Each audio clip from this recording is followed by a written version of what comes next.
εφόλης της ύλης, χωρίς υπερβολή, με κατέρωθεν η πλάστιγκα. Σας μιλώ σοβαρά, πάμε και κάτω, έξω παρόγια, το ότι του ΑΠΟΕΛ πήρε το πλάτσιμα μετά από μεγάλη δόση τύχης.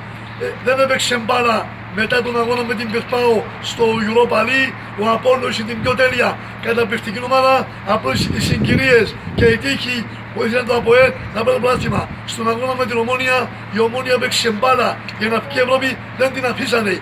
Πέναρτη οριακών, κότσινη η Ομόνια και γκολ η Ομόνια καθαρό του ακύρωσε. Το ΑΠΟΕΛ κέρδισε την Ομόνια και πέρσι και φέτη με μεγάλη δόση στάντα παράγκας διαιτησίας.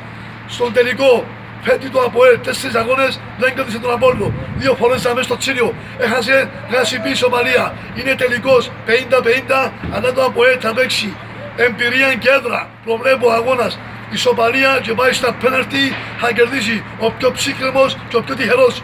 Για τον αγώνα Manchester Ajax θα το πάρει Manchester λόγω εμπειρίας και Μουρίνιο. Για την Ομόνια, τη μια χρονιά ο Πάμπος πάει Ισπανία, Πορτογαλία να φτιάξει μια καινούργια Ομόνια. Εποχή του Καλιάφα, του Κανάρη, του Σαββίδη, του Μαυρί, του Κλήτου, του Γκρέγορη, δεκαετίες του 80. Θα αρχίσει πολλά. Δεν είναι εύκολο μια ομάδα να φύγει όλοι οι παίκτες και την μια χρονιά να έρθουν άλλοι. Η Ομόνια θα χρειαστεί μια πενταετία να γίνει ξανά η μεγάλη παλιά Ομόνια Βασίλισσα. Ως το 2022 ελπίζω η Ομόνια να πιάει πρωτάθλημα ή κύπελλο.